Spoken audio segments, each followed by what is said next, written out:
শুভ সকাল বন্ধুরা। এই যে সকালবেলায় চলে এসেছি রান্নাঘরে। আর এখন দেখো রান্না হচ্ছে। এই যে ছেলের আবদারে বাটা মাছ নিয়ে এসেছে ওর বাবা।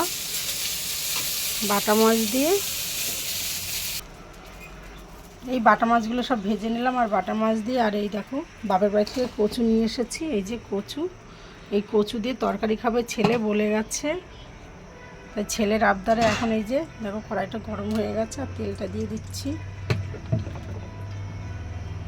একদম প্লেন করে কচুর তরকারি করবো। আর এই যে কচু আর আলু সিদ্ধ করে রেখেছিলাম, এটা দিয়ে দিলাম তেলের উপরে, একটু ভাজা করে নেব। আর এদিকে দেখো আদা, জিরে বাটা আর লঙ্কা বাটা পাতায় এই যে বেটে রেডি করে রেখেছি।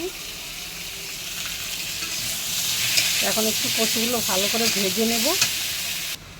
আর এই দেখো কচুগুলো একদম আমার ভাজা ভাজা হয়ে গেছে সুন্দর, একটুটার বেশি ভাজবো না। আর এদিকে এই যে আদাটা বেটে রেখেছিলাম, এই আদা বাটাটুকুই শুধু দিয়ে দেবো এখন। দেখো আদা বাটাটা দিয়ে একটু ভেজে নিলাম। আর এই দেখো আদাটা দিয়ে একটু ভেজে নিলাম। এবার আমি পরিমাণ মতন লবণ, এই যে আর পরিমাণ মতন হলুদ গুঁড়োটা দিয়ে দেবো, দিয়ে একটু নাড়িয়ে নেব। আর এদিকে দেখো জল গরমটা বসিয়ে দিয়েছি, এই জল গরমটাও দিয়ে দেবো। আর এই দেখো বন্ধুরা আমার কচুটা সুন্দর ভাজা হয়ে গেছে। এখন এই যে এদিকে গরম জলটা চাপিয়েছিলাম, এই গরম জলটা আমি এখন তরকারিতে ঝোলে দিয়ে দেবো। দেখো এই যে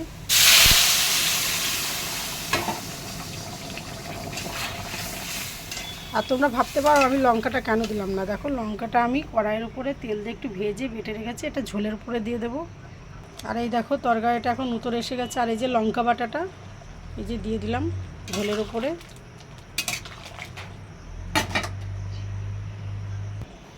আর এই দেখো তরকারিটা ফুটে উঠেছে। এবার আমি এই যে মাছগুলোকে দিয়ে দেবো, একটু নাড়িয়ে দিই।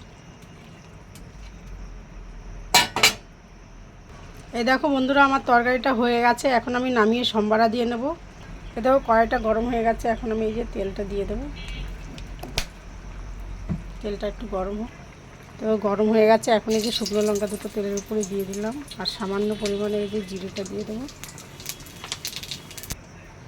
আর এই যে তেলটা গরম হয়ে গেছে, এখন আমি এই যে তরকারিটা ঢেলে দেবো।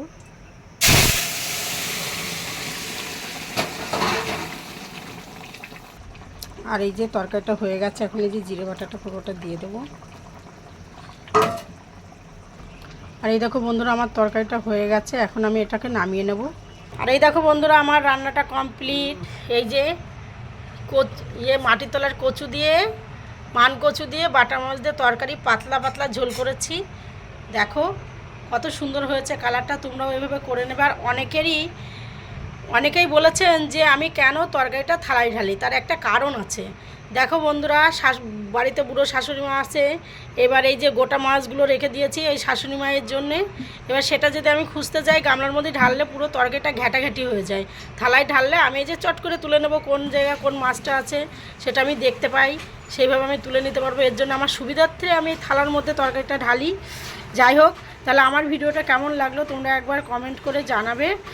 এখন এই পর্যন্তই, আবার দেখাবে অন্য কোনো ভিডিওতে। তোমাদের যদি আমার ভিডিওটা ভালো লেগে থাকে তাহলে একটা লাইক কমেন্ট শেয়ার করে দেবে। টাটা।